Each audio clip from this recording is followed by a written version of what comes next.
Hello and welcome back. This is video number 2 and we're going to dive right in and I'm going to talk about Prezi Next, which is the latest version of Prezi versus Prezi Classic.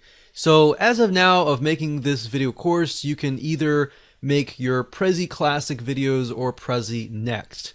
Now keep in mind that if you make any Prezi presentations in Prezi Classic, you cannot really import them into Prezi Next. And you'll get an idea of what the major differences are. That way you can decide on which one to go. Now, Prezi Next new features. So Prezi Next is, like I said, the latest version of Prezi. And the main differences, one of the main differences is that Prezi Next runs on HTML5. So as you will notice, a good amount of presentations, video players, they're all moving towards HTML5. That's essentially the future.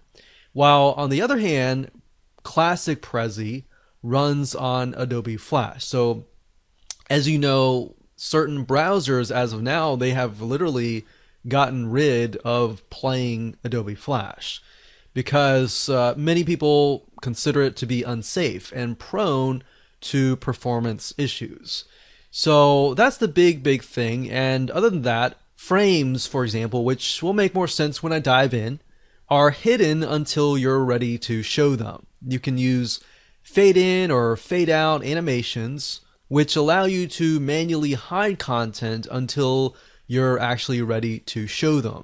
So the nice thing about Prezi is a lot of items you cannot see until you zoom in. So kind of how you saw how I zoomed in. So you saw the 9 different video topics and then I was able to zoom in.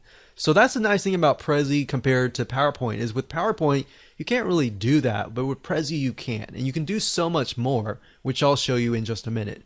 And also with Prezi Next, you can click and zoom on any frame during the presentation, and you are not stuck on just like following the slide's path sequence number. So with the previous Classic Prezi, you can only go in order. You have to go like in order of creating it. But with Prezi Next, which I'll show you in just a minute, for example, with the 9 videos, I could either go in order or I could just pick and choose the bubbles, right?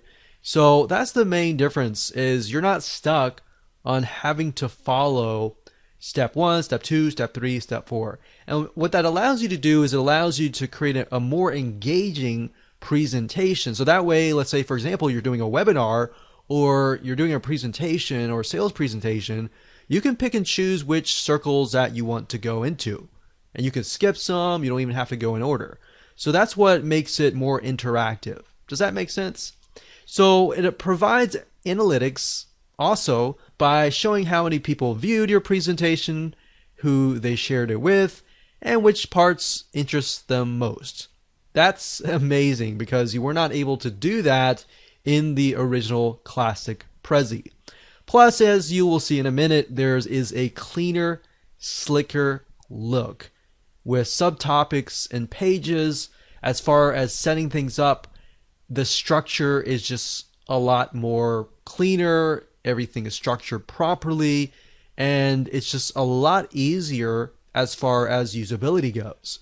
I remember back in the day with Classic Prezi, setting things up was actually very complicated.